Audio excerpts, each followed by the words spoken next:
Welcome student, Aryan coaching में आपका स्वागत है। इसके पिछले क्लास में हम लोग विविधताओं के बारे में जाने। 11 क्लास के पहला चैप्टर जैव विविधता के बारे में पढ़ें। जैव विविधता में हम लोग पारिस्थितिक के 3 पारिस्थितिकों के प्रकार के बारे में पढ़ा। आनुवांशिक विविधता पढ़ा और स्पीशीज विविधता और पारिस्थितिक विविधता। इस क्लास में हम लोग जैव विविधता के महत्व, जैव विविधता की क्षति, जैव विविधता के क्षति के कारण, ये तीनों टॉपिक पे हम लोग आदि पढ़ेंगे। क्लास आप लोग को अच्छा लगे, वीडियो अच्छा लगे तो लाइक करें, अपने दोस्तों को शेयर करें ताकि उनका भी क्लास संभव हो सके, उनका भी ज्ञान वृद्धि हो। और कमेंट में जो कुछ भी हो, कुछ सवाल करना हो, पूछना हो, अगर किसी टॉपिक में कोई समस्या रह गई हो तो कमेंट में ज़रूर डालें। चलिए, जैव विविधता का महत्व क्या है? जैव विविधता का महत्व, इम्पोर्टेंस ऑफ बायोडाइवर्सिटी। मनुष्य के जीवन में जैव विविधता का महत्व क्या है? लंबे समय से मनुष्य जैव विविधता के महत्व को समझते आ रहा है। मनुष्य के जीवन में के हर पग पर इन जैव विविधताओं का, जैविक विविधताओं का महत्व रहा है। वन से लेकर पेड़ पौधे, जीव जंतु, यहाँ तक कि किसानों के खेत खलिहान, पालतू जानवर, अर्थात मनुष्य के जीवन के हर एक क्षण, हर एक पग पर जैव विविधता बहुत महत्वपूर्ण रहा है। मनुष्य को पृथ्वी पर जीवित रहने के लिए विविधताएं बहुत आवश्यक है। विविधता मनुष्य का, समझिए कि एक तरह का मूलभूत आवश्यकता भी है। अब कैसे ये महत्वपूर्ण है, इसके बारे में भी हम लोग समझेंगे। जैव विविधता की क्षति से पूरे विश्व पर प्रभाव पड़ता है। अगर कोई ये समझता हो कि हम अपना नुकसान कर रहे हैं, हम यहाँ के पेड़ों को नुकसान कर रहे हैं, तो सिर्फ मेरे यहाँ का नुकसान होता है, नहीं, हमारे आसपास के जब जैव विविधता की क्षति, जैव विविधता को हम लोग या जीवों की विविधताओं को क्षति पहुँचाते हैं तो पूरे विश्व पर इसका असर पड़ता है। विश्व स्तर पर मौसम में बदलाव आते हैं। वनों की कटाई, औद्योगिकीकरण के कारण वायुमंडल में परिवर्तन हुआ। वायुमंडल में अभी के डेट में वायुमंडल में बहुत अधिक कार्बन डाइऑक्साइड एवं अन्य गैस का जमाव हो गया, जिसका बहुत बड़ा प्रभाव हमारे वातावरण पर पड़ा और उसको हम लोग अभी भी झेल रहे हैं। जैव विविधता में नुकसान के कारण, क्षति के कारण बहुत सारी प्रजातियां लुप्त हो गई। बहुत सारी प्रजातियां लुप्त होने की कगार पे आ गई हैं। उदाहरण के लिए हम एक जैव विविधता का महत्व समझ लें। छोटा सा उदाहरण हम लोग लेते हैं। मेढक, फ्रॉग, जो हमारे आसपास में पाए जाते हैं, ये हमारे किस काम में है? तो हमारे जीवन में, अर्थात मनुष्य के जीवन में मेढक का बहुत बड़ा योगदान है। हम लोग ये कहेंगे कि भाई मेढक का मेरे जीवन में क्या उपयोग है? तो देखिए कैसे। मेढक के खाद्य श्रृंखला को थोड़ा सा हम ध्यान दें। मेढक कीट पतंगों को भोजन करता है, अर्थात भोजन के रूप में मेढक कीट पतंगों को खा जाता है।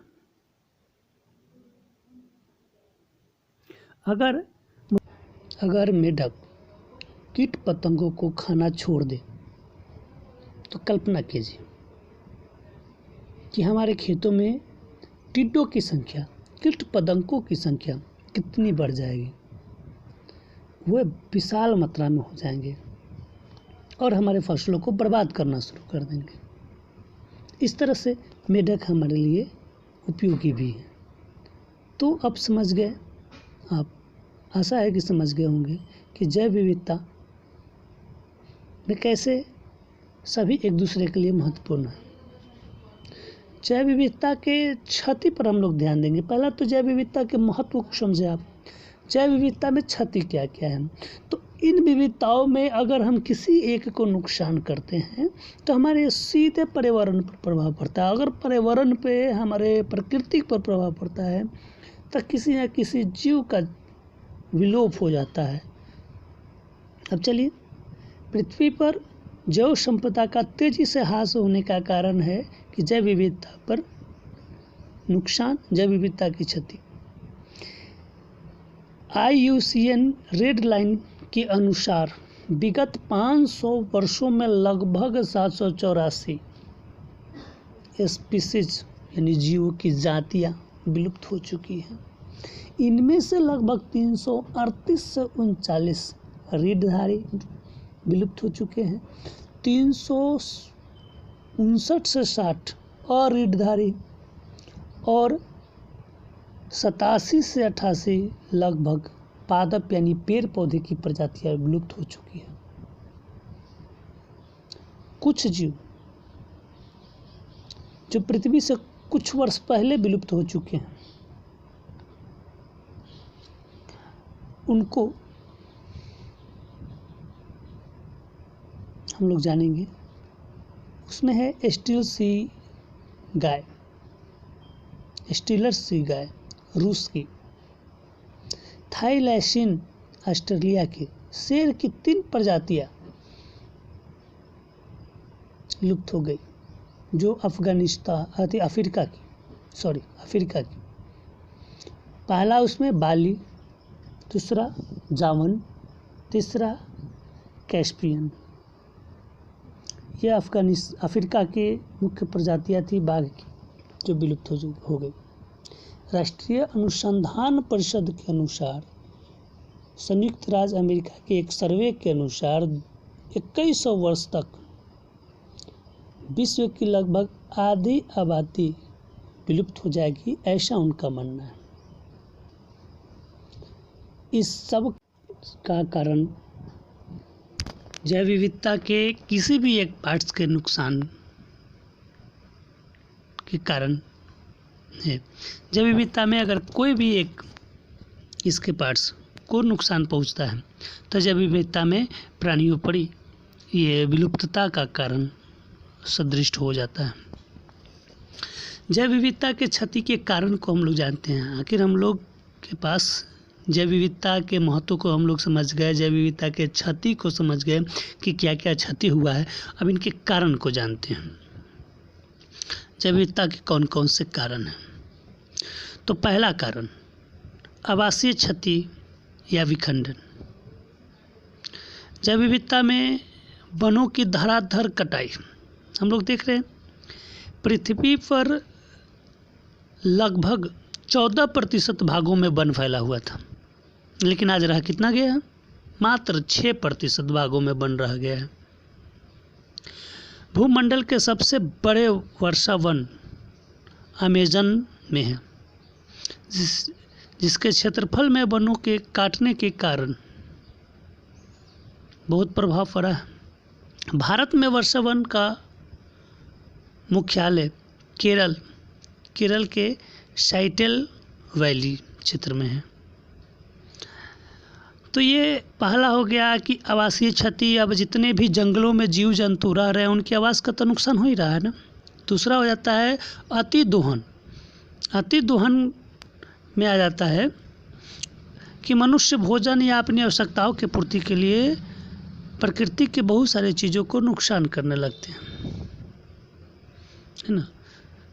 प्राकृतिक संपदा के अत्यधिक दोहन के कारण अनेक प्रजातियां विलुप्त हो गई, जैसे पैसेंजर कबूतर, स्टील सी गाय इत्यादि बहुत सारी। अब तीसरा विदेशी स्पीसीज का आक्रमण। विदेशी स्पीसीज का आक्रमण में होता है कि जैसे किसी दूसरे देश का कोई पेड़ पौधा या कोई जीव जंतु आया, उस नए परिस्थिति में आता है तो या तो वो वहाँ ख़त्म हो जाता है। उस परिस्थिति में आते वो सर्वाइव नहीं कर पाता है, वो विकास नहीं कर पाता है, ख़त्म हो जाता है। या फिर वो बहुत तेज़ी से विकास करना शुरू कर देता है, और बहुत तेज़ी से विकास करने के कारण वो पूरे क्षेत्र पर छा जाता है। इसको कहते हैं विदेशी स्पीशीज का आक्रमण। अब ले लीजिए जलकुंभी, आप देखे होंगे जलकुंभी, अगर कहीं से वो जलकुंभी अपने भारत के देश का वो वनस्पति नहीं है, वो विदेशी है। वो किसी तरह से भारत में आया और भारत के जल में तुरंत वो इस वातावरण में फैलना शुरू किया, और देखते हैं कि कुछ ही दिन में वो पूरे पोखरा का पोखरा, तालाब का तालाब छाप लेता है ना। इसी तरह से कोई भी विदेशी स्पीशीज जो आते हैं वो किसी नए वातावरण में बहुत तेज़ी से अपनी संख्या बढ़ा लेता है ना। अब देखिए कांग्रेस घास, ये भी बहुत तेज़ी से अपने देश में फैला, पार्थोनियम। अब लीजिए बथुआ, बथुआ गेहूं में होता है। देखिएगा कि बथुआ गेहूं में इतना हो जाता है कि गेहूं को दाब देता है। उस बथुआ को अगर ना निकाला जाए, उस पर दवाई छीट के उसको ना मारा जाए, तो ससुरा वो पूरे गेहूं को नुकसान कर देता है। इस तरह से पार्थोनियम घास हो गया, लेटाना कमारा हो गया, जलकुंभी को मैंने बताया है। ये सभी जो है, अब देखिए जलकुंभी को ही लीजिए, ये अफ्रीकन है जो भारत में प्रवेश कर गया और ये नदियों में पूरे तेज़ी से फैलना शुरू कर दिया।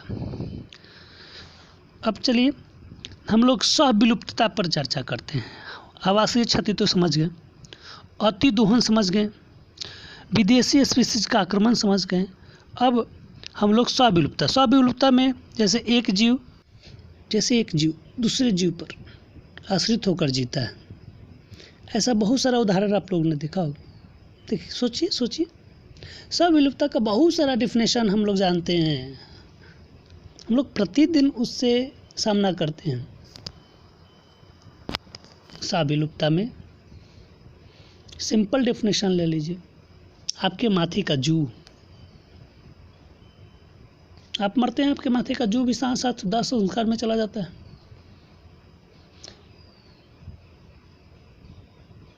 वो बड़ी मछली जो छोटी मछलियों पे जीवित होते हैं, अगर उस पोखरा से, उस तालाब से सारी छोटी मछलियाँ निकाल दी जाए, समाप्त हो जाए, तो निश्चित है कि वो बड़ी मछली को भी मरना ही मरना है, क्योंकि सहविलुप्तता है। अगर वो छोटा विलुप्त हुआ तो उस पर जो आश्रित है वो भी विलुप्त होबे करेंगे।